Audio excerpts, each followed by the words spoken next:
Le fanatique, c'est l'autre. Et dans notre société, l'autre, la figure qui effraie, c'est le musulman. Pourtant, la tentation fondamentaliste traverse aujourd'hui toutes les religions monothéistes, et on assiste au même moment, dans le christianisme, le judaïsme et l'islam, à l'apparition de croyants d'un nouveau type, à la fois hyper moderne et extrêmement conservateur. Nous sommes partis à la rencontre de ces nouveaux croyants, ces born again, en débutant par ceux qui nous font peur, les musulmans. Mais tu sais quoi, pour moi les médias, c'est fini. Ils nous ont trop cassé sur nous. Mais et maintenant, tu sais quoi, maintenant c'est plus un sprint. Parce que les médias c'est un sprint. C'est un jour comme ça, un instant. Tu vois. Et nous, ce qu'on doit faire, c'est une course de fond. C'est tous les jours et essayer de montrer que ce qu'ils nous montrent à la télé, c'est pas ça. Et on n'est pas comme ça. Moi, le reportage, je le regarderai. Hein. Ouais, bah oui. Je le regarderai en espérant qu'on passe pas encore une fois de plus pour les méchants. Oui, bah voilà, bien sûr, bien sûr. Mais ça vaut la peine d'être tenté quand même. Bon, moi je vais aller parce que j'ai un match à faire. Allez, salam alaikum. À Longwy, il nous fut impossible de filmer dans les lieux de prière fréquentés par les born again musulmans. Impossible donc de montrer les techniques du prosélytisme. Impossible aussi d'évoquer les guérisons miraculeuses couramment pratiquées dans les mosquées. Alors nous sommes allés là où tout le monde va là-bas, au centre commercial, et nous y avons trouvé celle dont tout le monde parle, les jeunes femmes voilées. Si, elle va bien. Non mais c'est parce qu'il y a... Non, j'ai l'impression qu'il y a une étiquette qui coince. Ah voilà. Mais ça c'est bien aussi, comme ça fait pas trop moulant. Non. Un soir, à Nancy, j'ai été reprendre un livre que j'avais dans ma bibliothèque depuis X années et que je n'avais jamais ouvert. Et c'était La voie spirituelle, guide pratique. Et dans l'introduction, il y a un verset du Coran qui dit « Faites don des biens que vous chérissez le plus pour acquérir de la piété ». Alors je me suis dit, bah, c'est génial, j'ai plus qu'à donner tous mes vestes, tous mes sacs, et puis c'est parfait, je vais monter, enfin je vais m'élever spirituellement.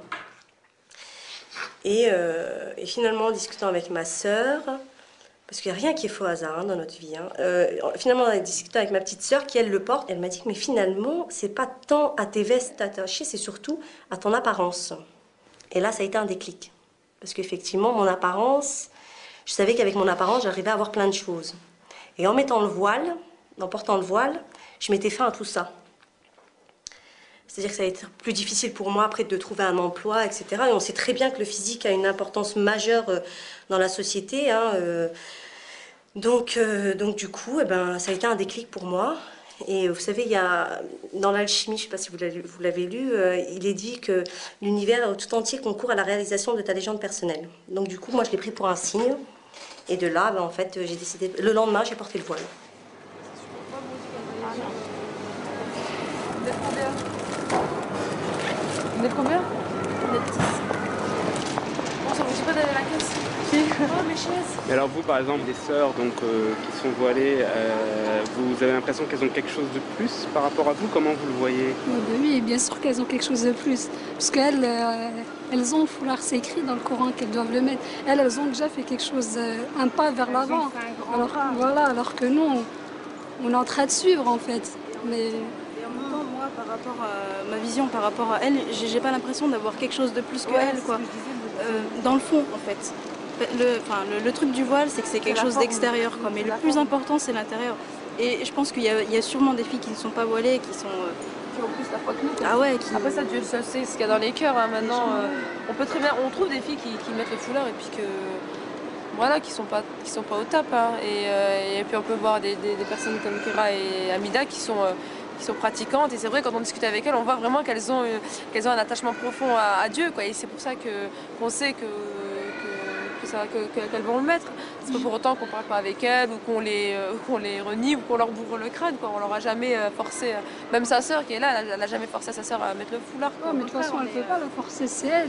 Ah oui, c'est un choix personnel. Hein. De toute façon, elle aussi, elles l'ont porté. C'est elles qui l'ont voulu, c'est pas... Chacun à son rythme, voilà. je dis. Je veux dire, on n'est pas tellement différentes des femmes occidentales qui ont leurs droits également, je veux dire. Sauf que nous, on pratique notre foi, on croit en Dieu, on pratique notre foi et on a notre salut toujours en tête, toujours, on s'en préoccupe, quoi. Voilà, c'est la seule différence. C'est-à-dire que pour vous, la vie future, c'est quelque chose de très important. C'est essentiel, c'est primordial. En fait, cette vie ici-bas, cette vie en France, tout ça, c'est des moyens en fait d'accéder au paradis.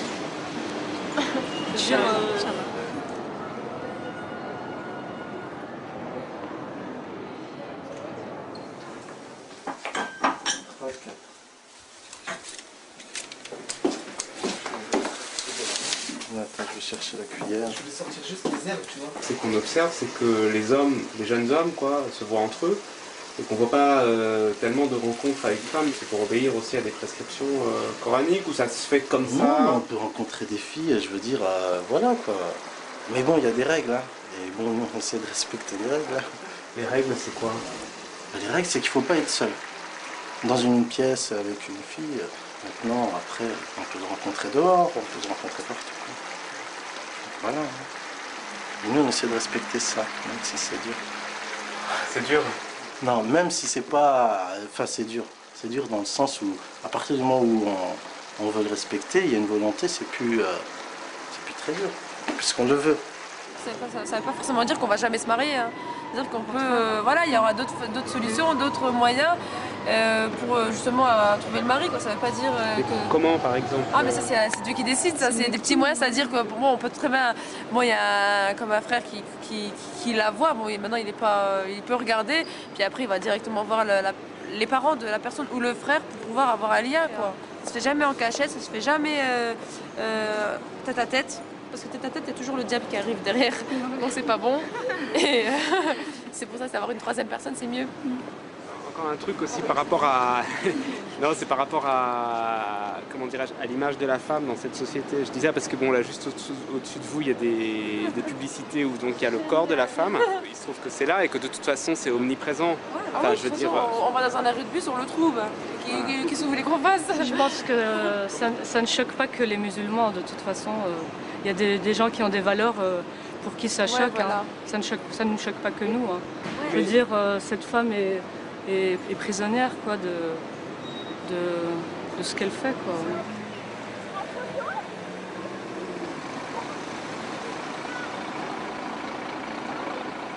Ça, finalement, le fait de vivre dans une société avec ces images, pour toi, c'est une sorte de tentation?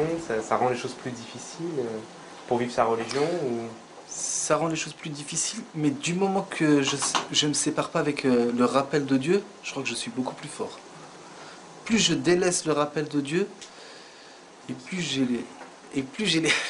je ressens les tentations, quoi. Là, ça va, j'essaie de faire l'effort de me rappeler plus Dieu. Et alhamdoulilah, ça se passe bien.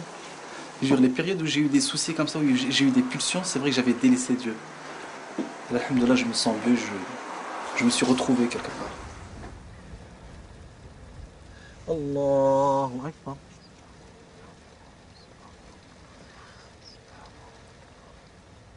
Sami'allahu liman hamida. La conversion est souvent le fruit d'une expérience unique et imprévue. Jusqu'à l'âge de 24 ans, la religion ne tenait aucune place dans la vie de Mohammed. Une nuit, alors qu'il était isolé et loin de sa famille, il a éprouvé pour la première fois de sa vie une sensation totalement nouvelle. Donc je lisais une BD, c'était une bande dessinée japonaise. Il était environ 21h30, 22h. Je veux dire, déjà dans la BD, l'histoire, elle avait rapport avec la mort. Je mets la radio, j'aurais pu attendre, j'aurais pu le faire au début.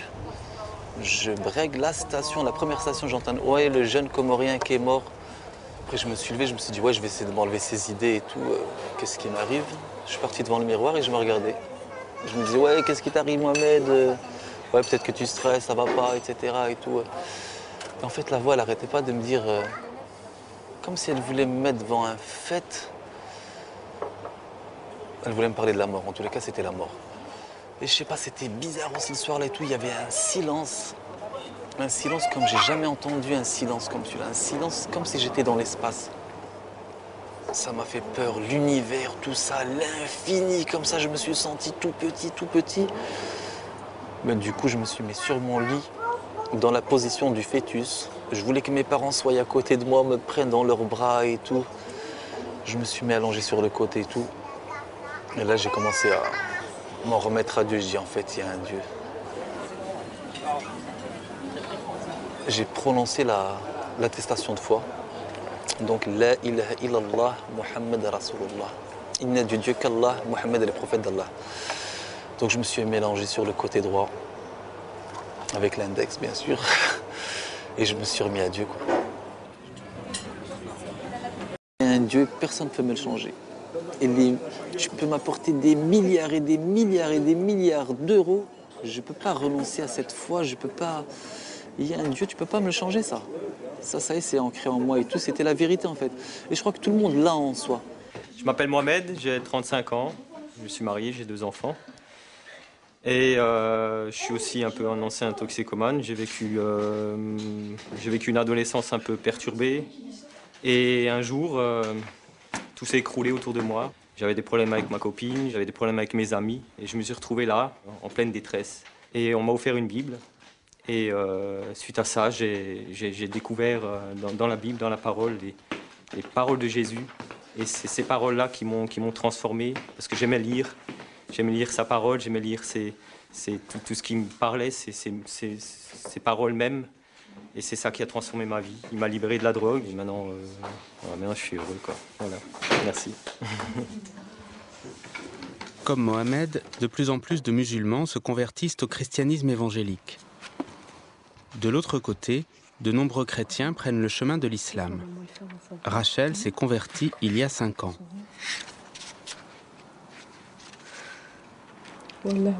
Je sais que j'ai ma grand-mère qui allait tous les dimanches à la messe, etc. C'est un peu le souvenir que j'ai. Mais au niveau de mes parents et tout, on n'était pas très pratiquants. On peut parler de la modernité. Aussi, moi, je suis arrivée à une période de ma vie où j'étais pas spécialement bien psychologiquement, on va dire. Je pense que j'étais à la recherche de quelque chose. J'ai passé beaucoup de temps avec des jeunes filles avec qui j'ai pu discuter. J'ai lu des livres, j'ai essayé de voir un peu des documentaires, etc. Et c'est vrai que c'est quelque chose qui m'a parlé, en fait, si vous voulez. Ça m'a vraiment... l'islam, ça m'a parlé. Je me suis vraiment reconnue. Il y a vraiment des points... il y a des points dans lesquels je me suis vraiment reconnue, dans lesquels je me suis vraiment sentie bien, où j'ai vraiment senti un apaisement, un équilibre. En fait, vous voyez, l'équilibre que j'avais perdu, j'ai vraiment eu l'impression de le retrouver au niveau de la religion, au niveau de l'islam. Mais peu de temps après ma conversion à l'islam, je suis tombée malade. Et moi, je pense que c'est vraiment une épreuve qui m'a été envoyée. Et que Dieu a voulu voir si vraiment je me suis convertie avec mon cœur ou juste comme ça pour faire joli, quoi. Je sais pas trop, en fait. Il y a eu cet événement-là du tsunami là, oui. En Asie. Ouais, c'est ça. Donc ça, par exemple, c'est une chose... est-ce que c'est un événement auquel vous donnez un sens? Oui, divin. Vous pouvez expliquer comment, pourquoi Peut-être, moi, mon point de vue un petit peu, c'est peut-être parce que c'est vrai que l'Asie est assez connue pour des problèmes de pédophilie, de tourisme pédophile, etc. De prostitution. Donc peut-être qu'il y a eu de ça, quoi. Peut-être que c'est pour ça que Dieu a envoyé ça. C'est Dieu qui se met en colère. Peut-être aussi qui nous rappelle à l'ordre. Je veux dire, suivez des règles, ne transgressez pas les interdits. Bah, c'est tout ça, quoi. Quand on dépasse, voilà, de toute façon. Je pense que quand il arrive une épreuve, un malheur ou quelque chose à quelqu'un, il faut toujours que cette personne cherche à savoir ce qu'elle a fait, je pense, de bien ou de mal. Parce que c'est jamais... Il n'y a pas de hasard. De toute façon, l'islam ne croit pas au hasard. Et donc, forcément... moi, c'est un petit peu moi, je pense un petit peu comme ça. Et en même temps, c'est une épreuve. Voilà. Comment ça va? Ça va bien. Et toi? Alhamdulillah. Jusqu'à sa conversion, il y a 7 ans, Daoud s'appelait David. Il a grandi dans une famille non croyante, mais de tradition catholique. Comme je me suis converti à 18 ans, toute la période avant mon islam, c'était l'adolescence. C'est un moment de la folie, l'adolescence. Tu as été baptisé, toi? J'ai pas été baptisé, non, non. C'est uniquement vers 17 ans, 18 ans, c'est là que j'ai commencé à faire cette recherche-là. Mais à un moment, j'étais embrouillé. Comment ça se fait qu'il faut toujours demander au nom de Jésus-Christ pour pouvoir que Dieu nous réponde? Si on ne passe pas par lui, il n'y a pas de réponse. Alors j'essayais de comprendre pourquoi. D'accord, il s'est mis sur la croix. Il s'est acquitté de tous les péchés de l'humanité. Comment comprendre ça? J'arrivais pas trop bien à comprendre. Tandis que dans l'islam, je trouvais plus naturel, quoi. Il n'y avait pas tous ces comment qu'on appelle ça? La facilité. C'était plus facile. Déjà, il n'y a pas de relation, il y a une relation directement avec le Créateur. Il n'y a pas besoin de passer par quelqu'un. Surtout que moi, je ne voulais pas passer par quelqu'un. Tu as eu le désir de convertir ta mère, toi? Oui, ben, jusqu'à maintenant, convertir, c'est-à-dire qu'elle adhère, parce que pertinemment, je suis conscient que demain, devant Dieu, j'aurai des comptes à rendre, elle aura des comptes à rendre, quand tout le monde sera réuni et sera interrogé donc, de ce qu'on a fait sur Terre. Hein. Je pense que dans toutes les religions, c'est pareil. On croit au jugement dernier, et bon, voilà, quoi. Le monde... Et bon, je sais, pratiquement pour la pratique, ça va être difficile de la faire venir à la pratique. Je ne vais pas lui demander, maman, voilà, il faut que tu sois musulmane, tu crois en Dieu, que tu portes le foulard et que tu fasses la prière à partir d'aujourd'hui. Ça te fera du bien, et puis en plus, demain devant Dieu, tu ne sais pas comment ça va se passer, et si tu ne le fais pas, tu vas aller en enfer.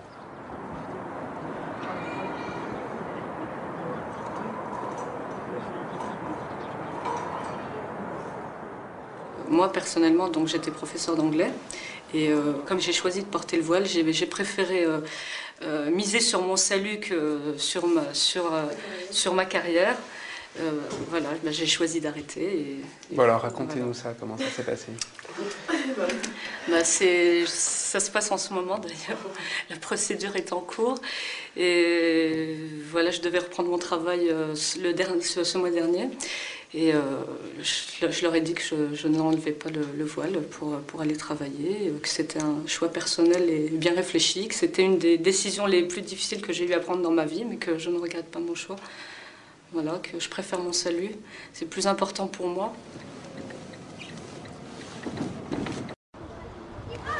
Salam alaikum. Salam alaikum, salam. Comment ça va? Ça va bien. Ça va bien? Alhamdulillah. Alhamdulillah. Ça va.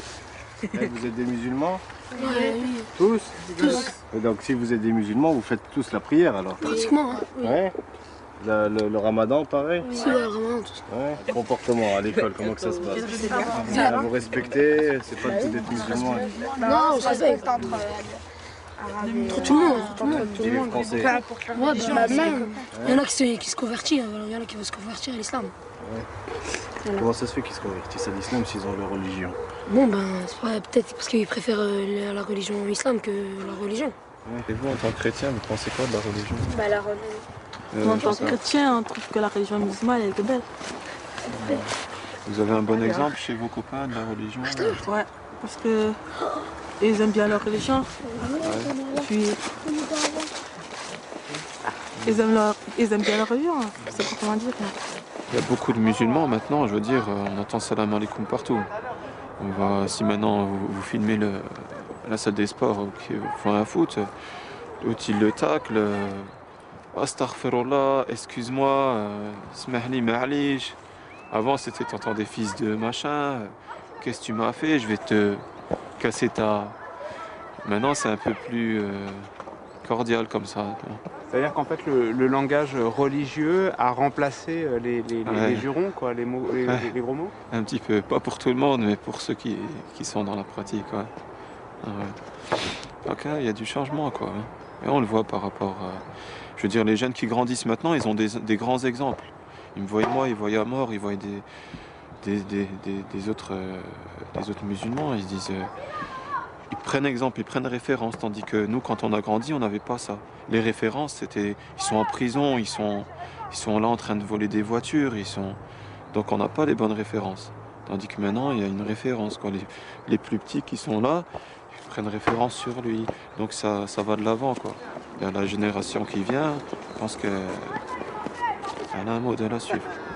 Hoppa! Hoppa! Voilà, on se la met.